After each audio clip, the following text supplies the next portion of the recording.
Muito bem-vindos ao 5º BioEngCast. Hoje eu tenho o privilégio enorme de receber o professor doutor Hamilton Moreira, grande oftalmologista, notório saber em oftalmologia e diretor do Médicos de Olhos, né, uma empresa recém-formada, mas com muita potência em agir, né, abrange vários trabalhos dentro do campo da oftalmologia, importantes para o nosso estado, de grande impacto social.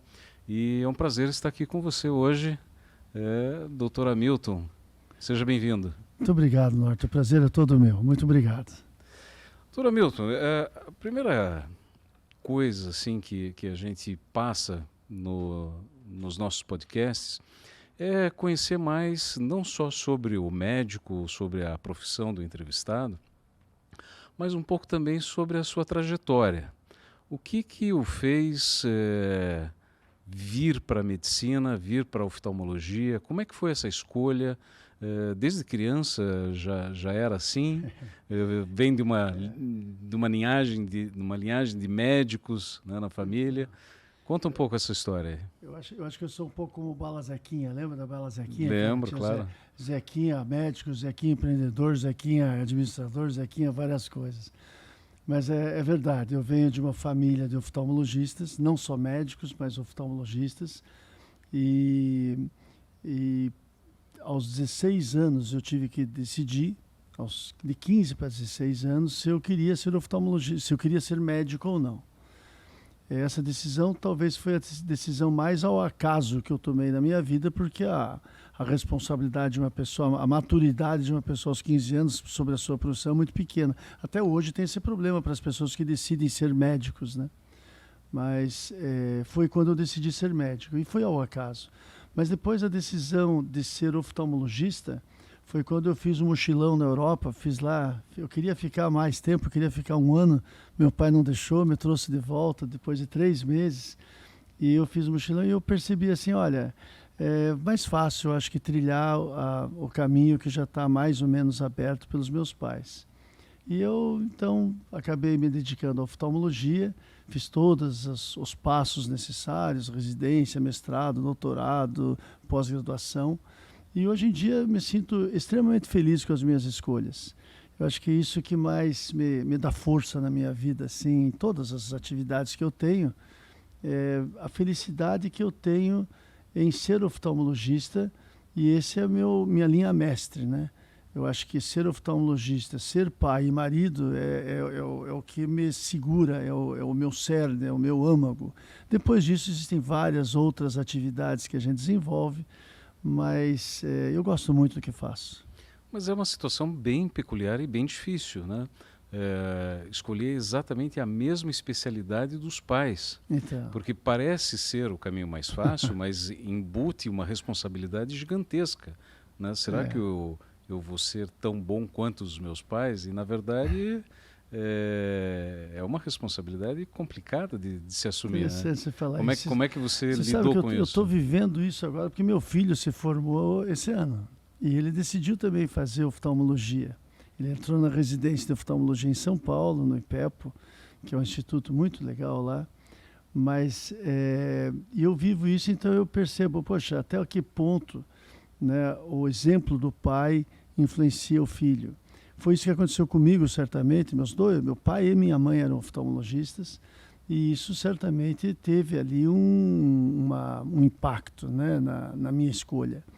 O que é interessante é que, na medida que você vai ascendendo na carreira, passando por outras situações, você percebe que você não é prolongamento, né, daquilo que já existia, que existe uma trajetória toda sua, e no momento que a gente identifica essa trajetória, no momento que a gente se individualiza, é o momento da alegria, da felicidade.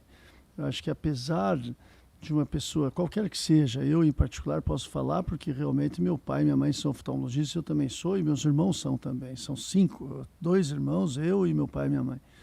Mas no momento que existe uma individualização e identifica-se essa individualização dentro de você, é onde existe a felicidade, porque aí você é você mesmo e não um prolongamento dos pais. Mas não, para falar a verdade, nunca foi uma coisa assim de grande conflito dentro de mim, não.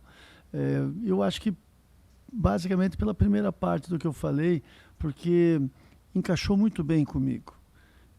Ser oftalmologista significa ter necessidade de bom relacionamento com as pessoas, necessita ser agressivo também, porque você precisa fazer cirurgia, e para a cirurgia você tem que ter coragem, né?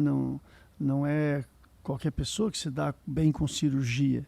Então aquela coragem natural que eu vejo que eu tenho dentro de mim, eu tenho que me manter atualizado. A oftalmologia é um campo que, se você falha um ano nos congressos internacionais, você fica desatualizado, você já fica sem saber o que falar para os seus alunos, e os alunos cobram a atualização.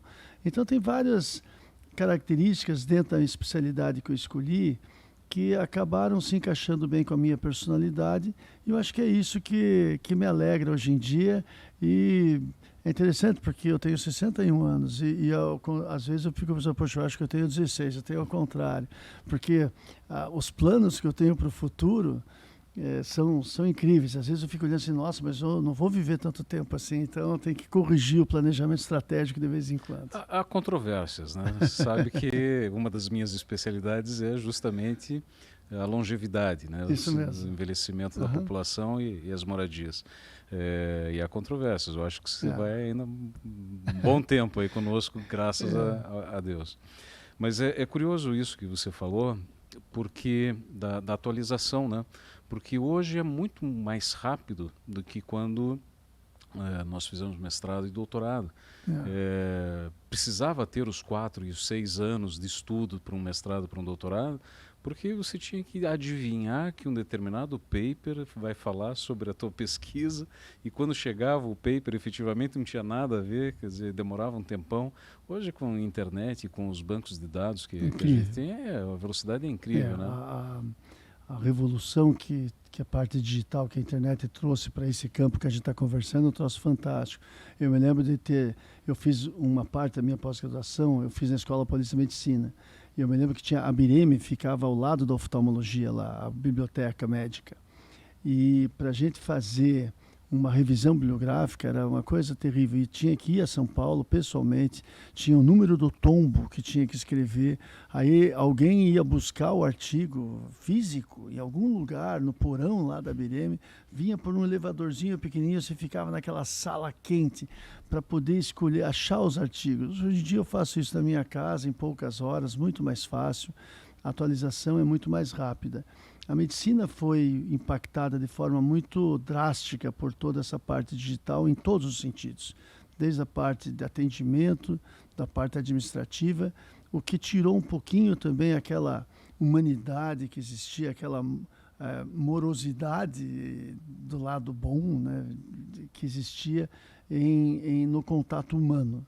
Eu acho que hoje a gente também está muito ligado com essa parte tecnológica, e que é bom, porque traz segurança, mas diminui um pouco aquela intuição humana, aquele contato, aquela desconfiança que existe, ou aquela confiança, desculpe, que existe entre médico e paciente.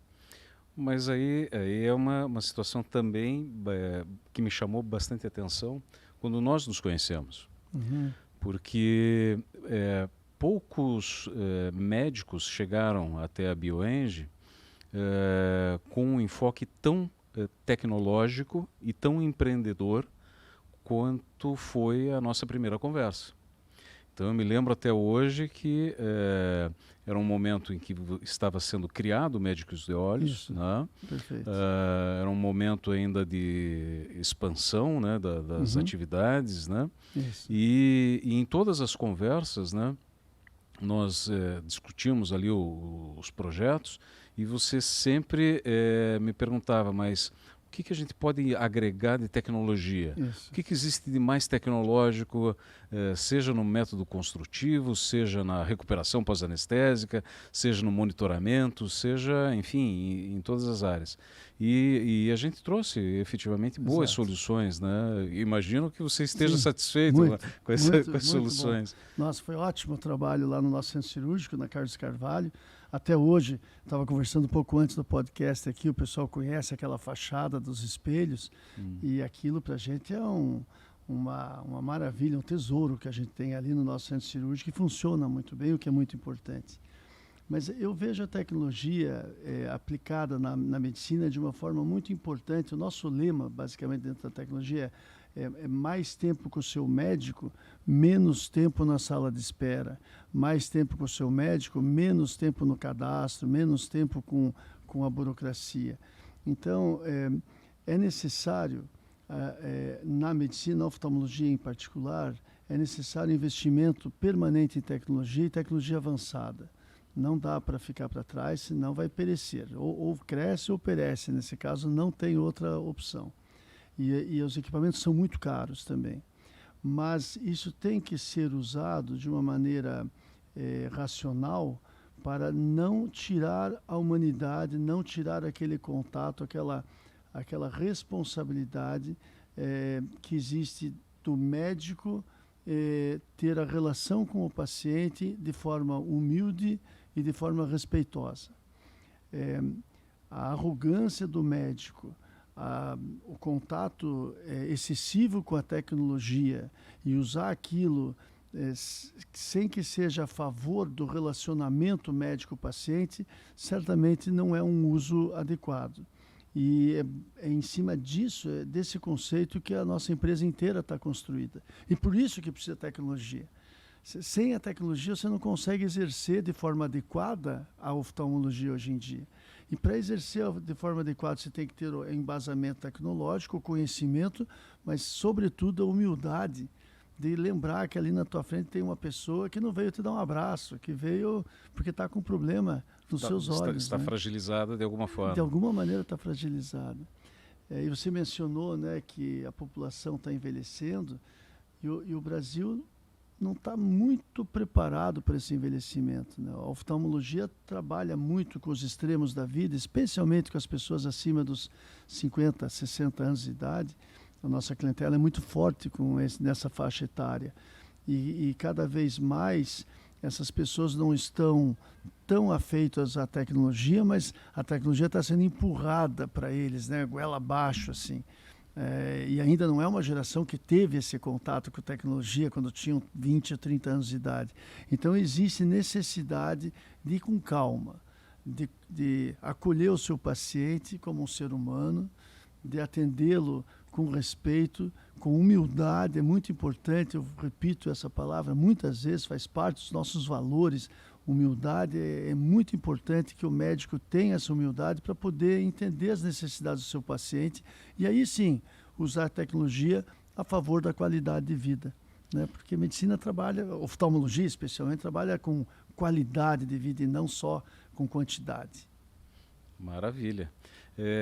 Até que ponto é a veia de empreendedor ou até que ponto é a veia de desavisado que faz com que a gente se impulsione nas nossas carreiras, né? Porque eu estou tomando, desculpe, o desavisado fui eu, né? Com a minha profissão e com o meu desejo de ter o meu escritório e desenvolver os projetos que nós desenvolvemos lá. Talvez se eu soubesse de todos os desafios que eu fosse enfrentar, eu não sei se eu encararia todos eles. Mas a gente está lá e não existe marcha ré, né? É verdade. Então a gente só vai para frente e é isso que a gente sabe fazer, é isso que a gente faz. A BioAge atende a gente muito bem nos quesitos que a gente precisa, na verdade, como médicos. Isso é uma verdade que eu falo aqui. Obrigado. Você também, outra característica tua é a gentileza. Sempre foi muito gentil com todas as palavras. Obrigado. Mas assim, porque há um momento, por exemplo, eu te conheci o Médicos de Olhos no momento praticamente no momento seguinte da criação. E eu me lembro, quando eu estava fazendo meu mestrado, eu perguntei para um gestor de hospital, e você vai matar a charada, como que ele via a instituição dele em 5 e em 10 anos. Eu perguntei para vários hospitais, para vários gestores, né, de hospitais, mas um deles me chamou muito a atenção, porque da agressividade dele. Mas uma agressividade, sob o ponto de vista de negócios, interessante de visualizar. Porque ele falou, Norton, eu imagino o meu hospital de tal forma que eu iniba até outras iniciativas da mesma especialidade de se instalar em Curitiba. Entendo. E ele era o gestor do Pequeno Príncipe. E aí eu te pergunto quantos hospitais pediátricos existem em Curitiba, né? São pouquíssimos, né? Eu citaria 2, o Pequeno Príncipe e o Menino Deus. Mas assim, apesar dessa certa arrogância, né? Mas com uma visão empresarial forte, né? E legítima, né? Como é que você enxerga essa tua caminhada no Médicos de Olhos? Né? Eu sei que você é muito humilde nas suas palavras, mas vamos lá, é o Hamilton empreendedor agora, esquece o Hamilton médico. Como que você vê o teu negócio? A oftalmologia, nos últimos anos, ela passou a ser um ativo muito importante. Nos Estados Unidos, voltando um passo atrás, nos Estados Unidos é muito comum uma pessoa, quando está se aposentando, vender o seu negócio. Né? Então ele não fecha simplesmente as portas e vai para casa. Ele vende alguns anos antes da aposentadoria, geralmente, não nos últimos anos, mas um pouco antes, onde ainda tem aquele sucesso, e ele acaba fazendo um negócio e vendendo o seu ativo, que é, na verdade, o que ele construiu.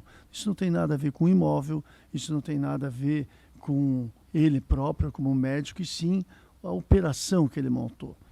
E isso até alguns anos atrás era difícil no Brasil, porque eram negócios muito pequenos. Mas mudou-se a lei e foi possível agora que empresas estrangeiras possam investir em empresas de saúde no Brasil. A partir desse momento, alguns fundos começaram a prestar atenção em alguns nichos do mercado. Primeiro foi o sistema de imagem, que foi então um case que fizeram nacionalmente verdadeiras potências, holdings nacionais para atender as pessoas. Antes do sistema de imagem teve a parte dos laboratórios que tiveram, né? Depois vieram os sistemas de imagem. Aí veio a parte de oncologia também, que foi um outro ativo.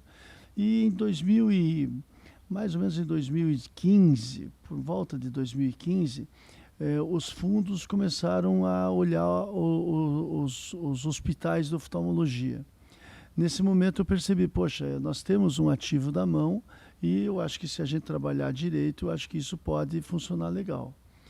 Foi nesse momento que eu percebi, olha, eu preciso me profissionalizar um pouco mais para enfrentar esse mercado, isso não é para amador. Aí eu fui para o exterior, fiz um estudo, fiz um curso em Wharton lá e na volta, e mesmo lá, a minha mentoria lá, eu tinha um mentor que me ajudava, eles falaram assim, olha, existe uma grande probabilidade de você precisar fazer um negócio teu agora. Porque eu sempre tive essa parte de empreender. Mas sempre o meu empreendimento era ligado com os negócios da família. Então, a filial que nós montamos na Zacarias começou como uma filial do negócio da família, na Praça Zacarias, né? Aqui em Curitiba. A filial que nós montamos em São José dos Pinhais, mesma coisa. A filial que nós montamos no bairro do Carmo, ali na igreja, bem na frente da igreja do Carmo, nós temos uma filial, também era assim. E finalmente a de Campo Largo também. Aí quando nós vimos o tamanho dessas filiais, do ponto de vista empresarial, fazia sentido então que isso fizesse o spin-off, né, saísse do negócio da família, e para isso tinha que ter um pouco mais de profissionalismo. Foi quando, então, nós resolvemos, olha, foi quando entrou a BioEng também, quando entrou a tua firma, ou seja, eu preciso fazer um negócio inteiro para formar um ativo para isso poder, então, no futuro... Fazer algum sentido no futuro. Fazer algum sentido. E a gente está chegando nesse ponto, a gente percebe, a pandemia atrasou todos os empresários no Brasil, todos os planos estratégicos foram por água abaixo, né, no mundo inteiro. E acho que esse é o primeiro ano de verdade que a gente está podendo colocar nossos planos em execução e está sendo muito gratificante, está sendo muito gostoso, porque a gente percebe que os nossos colegas médicos, hoje em dia nós somos 80 médicos oftalmologistas dentro da Médicos de Olhos, e os nossos colegas médicos estão participando desse movimento em criar esse ativo e esse ativo forte. Alguns são sócios já, outros montaram novas filiais, nós já temos 17 clínicas, Uau. e até em Guarapuava agora a gente já tem uma clínica, e todos comungando da ideia assim, olha, tem que fazer um serviço forte, tecnológico, que respeite o ser humano, que põe a medicina na frente da parte financeira, mas não pode esquecer que a gente precisa também cuidar desse ativo. Foi dessa maneira que a gente chegou onde nós estamos agora. O fortalecimento da marca, ele aconteceu basicamente nos últimos 2 anos, quando a gente pôde colocar em prática a nossa medicina, né? Porque até então, por causa da pandemia, a gente ficou um pouco atrasado. Pois é, mas essa estruturação de business, na verdade, visando uma saída estratégica no futuro, ou não, né? Porque pode eventualmente ter um sucessor, né? O teu filho agora, oftalmologista, né? Entrando no mercado, que pode trabalhar com você, mas pode não querer trabalhar com você, mesmo, né? Mas vamos dizer o seguinte, que você tem lá criado já esse sistema, né? E capilarizado isso. Né? De uma forma que seja interessante, inclusive, multiplicar esse business, né? E não simplesmente vender esse ativo. Né? Essa é uma pergunta que vale uma boa conversa, mais um podcast. Acho que qualquer empresário pensa assim. Acho que não tenho... Eu conversei com vários já, que já tiveram as suas portas, fundo de investimentos para levar o ativo embora, fundos esses equity funds, né? Que são os fundos de ativo, e que disseram sim, alguns, e outros que disseram não, meus amigos pessoais, muito íntimos, assim, alguns que disseram sim, outros que disseram não. O maior desafio é o day after, né? É você preparar realidade, pés no chão, o day after. Né? O que vai acontecer com você como pessoa física, né? No dia seguinte que você abandonar aquele negócio. Uma das duas opções. Né? Ou a outra opção, exatamente. Ou outra opção, porque então, passa a oportunidade. Né? O cavalo não passa várias vezes, né? Então está passando aquela oportunidade. Você vai querer, né, embarcar naquilo e depois você não sabe bem o que vai acontecer com você, ou você vai deixar passar e depois você não sabe também o que vai acontecer. Então, né? E pensando nesse dia seguinte, quem disse sim se arrependeu e quem disse não se arrependeu? Ou como é que está equilibrado aí? Eu tenho 2 grandes amigos que disseram sim. Um deles se arrependeu.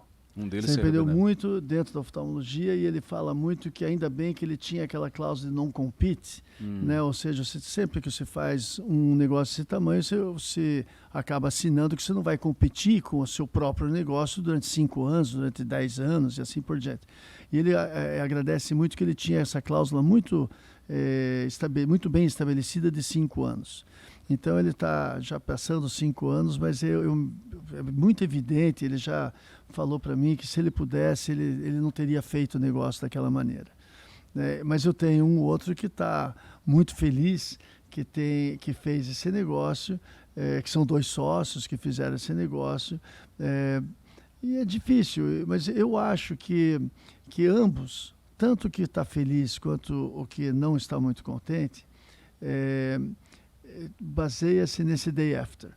Eu acho que quem... Um se preparou para ter um propósito do que o outro. Eu acho que quem está descontente é porque não tinha a realidade na sua frente. Assim, olha, a sua caneta vai perder a tinta, né? Você vai ter que fazer outra coisa.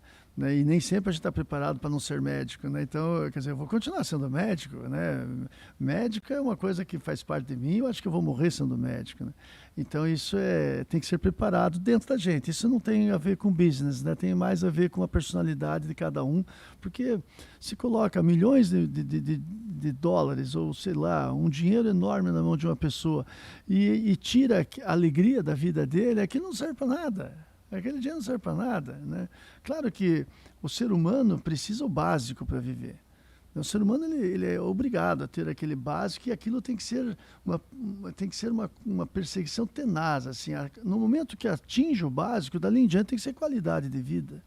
Né? Então, poxa, você já tem condição de encaminhar os seus filhos, você tem a sua casa própria, você tem a sua condição de viver bem, a partir dali tem que pensar na sua qualidade de vida. Então, às vezes é uma oferta grande em dinheiro, mas não é grande em felicidade. Eu acho que é em cima disso que qualquer empresário tem que cuidar do seu ativo, como a gente está hoje em dia vivendo. Isso o que eu estou falando para você agora. Eu acho que, não sei se consigo passar o entusiasmo que eu estou vivendo, mas não tem um dia da minha vida que eu não fico pensando nesses caminhos. Trabalho, opa. Você se diverte. Ah, sim, é verdade.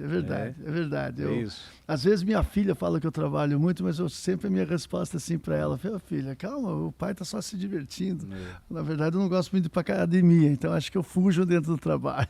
Mas me diga uma coisa agora, quem disse não se arrependeu? Ou não se arrependeu?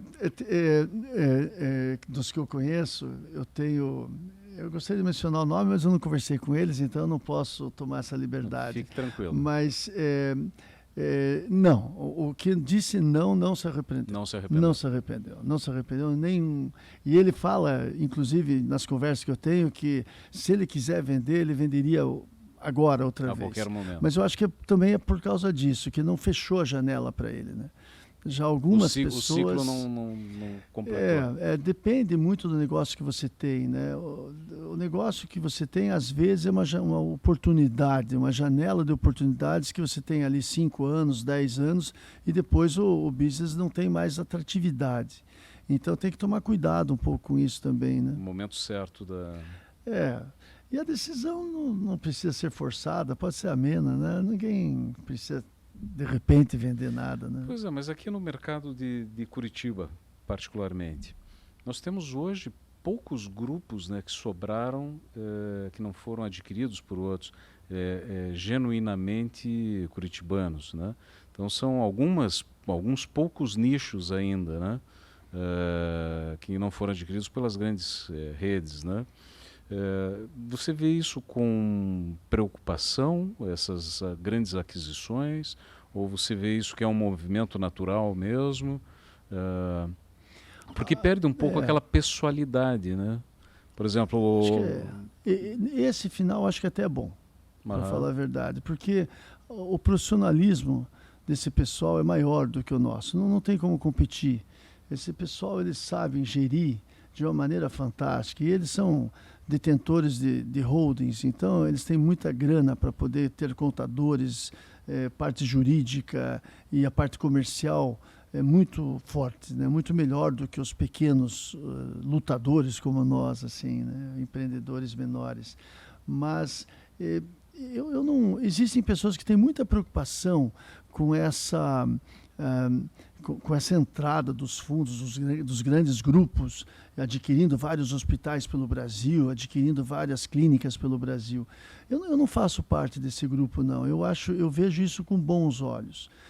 Primeiro porque, assim, a consulta, ela está virando uma commodity, né? Ou seja, ela está muito igual. E quem entra nessa arapuca, nessa armadilha, é difícil criar o seu diferencial. Então, a consulta precisa ter um diferencial.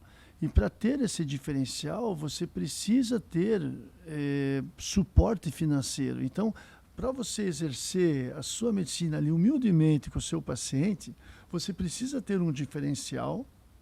E esse diferencial tem que ser ofertado para você pela empresa onde você trabalha.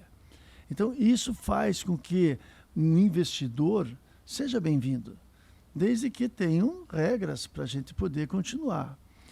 Mas a medicina está mudando muito, Norton. Puxa vida, entre aquele tempo que a Unimed era uma casinha, quando eu me formei, uma casinha ali no São Francisco, eu me lembro que era muito pequena. Hoje em dia é uma potência, né? E assim por diante, quer dizer, os planos de saúde quase não existiam há 30 anos atrás. E pensa bem, 30 anos é muito pouco, né, para tanta mudança que aconteceu. Eu não me preocuparia, sinceramente, com a qualidade de medicina só por esse motivo que tem agora grandes fundos entrando. Eu acho que o problema é mais básico ainda na formação médica.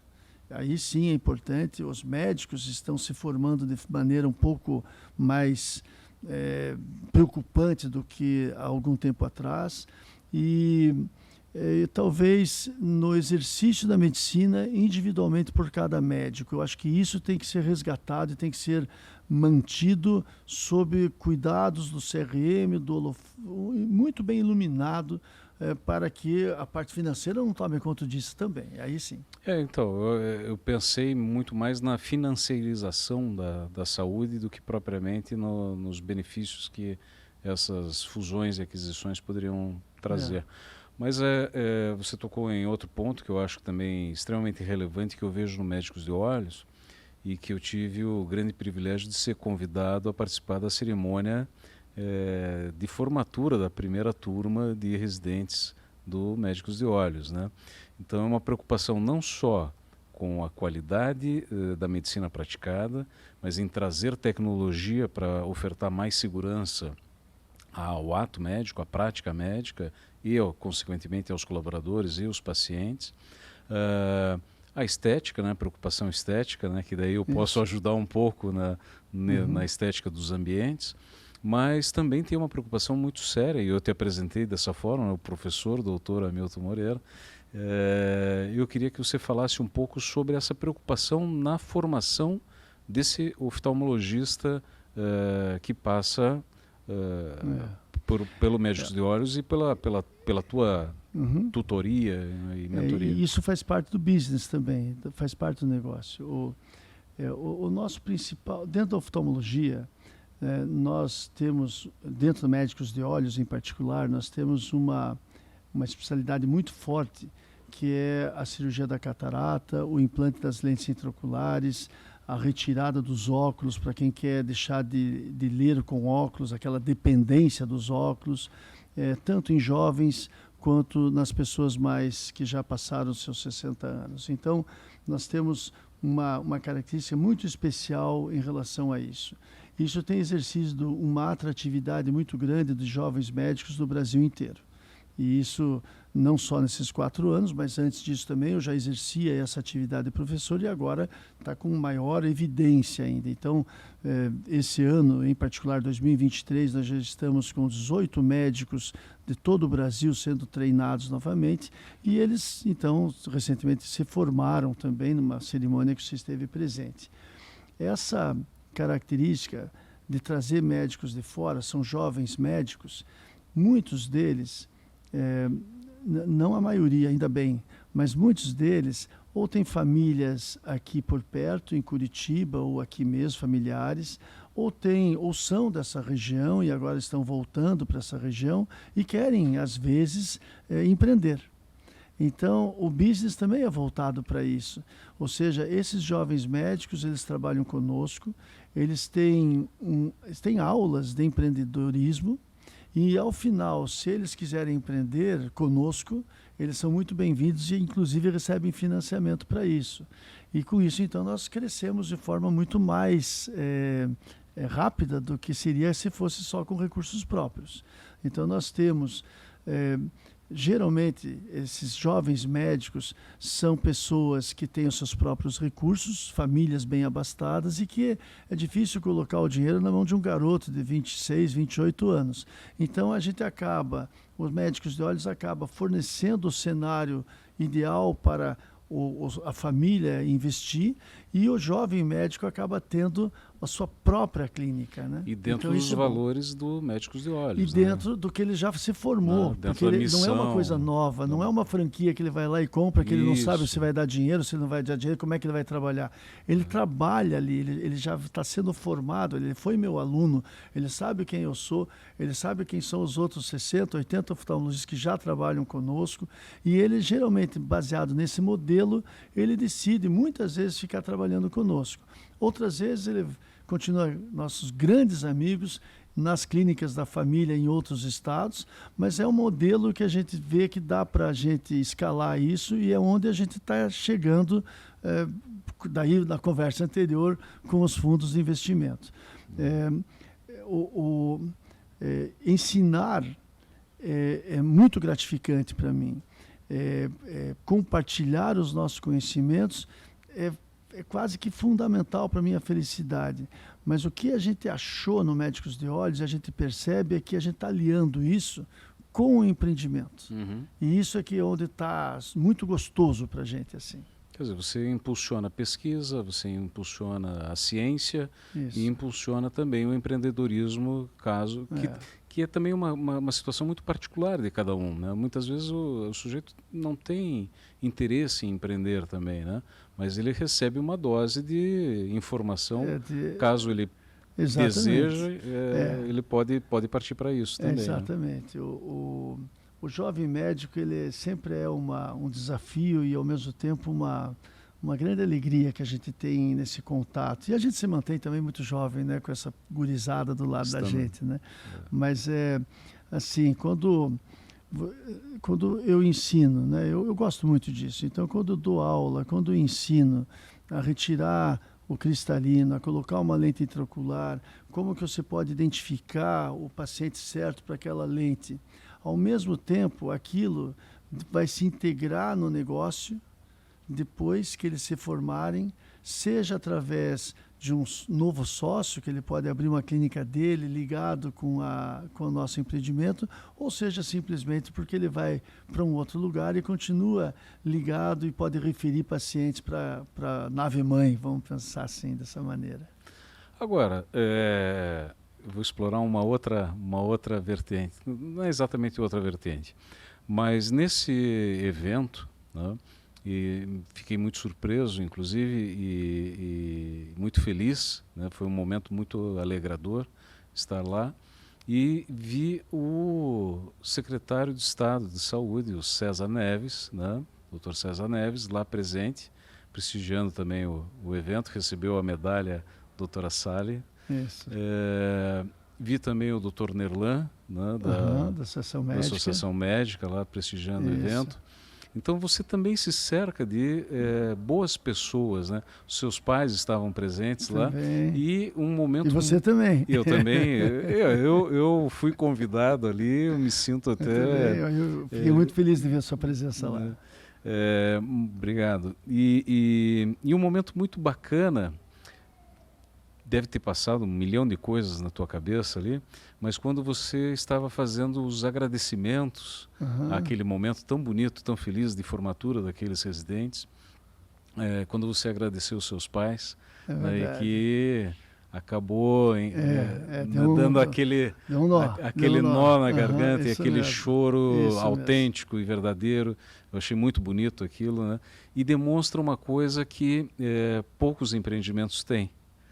Que é a alma, né? É verdade. Então, nós fazemos muitos prédios, você sabe disso, a gente faz muitos hospitais, muitas clínicas, muitos medical centers, Brasil inteiro, mas a gente sente que em alguns deles falta a alma, falta o sentimento. E ali foi como se eu já sabia disso, evidentemente, né, das nossas tratativas e tudo, mas ali foi uma consolidação, na minha visão, né, eu tive esse privilégio de presenciar isso, a concretização da alma se juntando ao corpo. Eu acho que é isso mesmo. Do Médicos de Olhos. Obrigado por ter me convidado e ter me dado essa oportunidade de presenciar esse momento. Muito obrigado. Eu agradeço muito você ter ido. Obrigado pelas suas palavras e parabéns pela sua percepção. Você é uma pessoa muito sensível, desde que a gente se conheceu, dá para perceber isso. Você entende o que a gente fala e você entende o que está acontecendo. Nem todo mundo consegue perceber, mas realmente, veja, nós usamos aqui uma palavra logo no começo de separação, de spin-off, né? Ou seja, Médicos de Olhos, a empresa que eu montei, que hoje em dia a gente tem até os outros médicos que são sócios, foi uma separação. Não é bem assim. Foi uma consequência de uma trajetória individual que eu escolhi há algum tempo atrás e que foi aprovada pelos meus pais. E que isso que é interessante, porque eu me lembro de um determinado momento que eu estava fazendo o Médicos de Olhos e minha mãe chegou e falou assim: demorou muito, você demorou muito, você devia ter feito isso há algum tempo atrás já. Então existe ali uma aprovação e, ao mesmo tempo, uma aprovação da sociedade e da área política, porque você citou também tem que ter um viés, porque o César é muito amigo nosso, o Nerlan também é muito amigo, então eles estiveram presentes.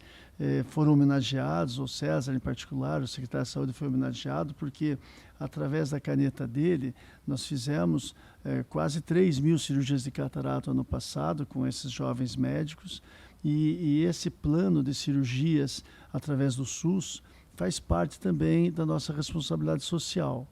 Então, na nossa empresa, claro que, poxa, tem tantos defeitos, você não tem ideia o que tem de problema. A gente, quando fala só, parece que está tudo bonitinho, tudo tão perfeitinho, e não é nada disso. Mas as peças tentam se encaixar, né? Existe a responsabilidade social, junto com o ensino e a pesquisa. Aquilo está ligado com a empresa em termos de crescimento, em termos de planejamento estratégico, e daí quando você citou a alma, e a alma disso talvez estejam nos meus pais, né? Onde eles não tinham não vislumbravam tudo isso que podia acontecer, e que me ensinaram a ser só médico.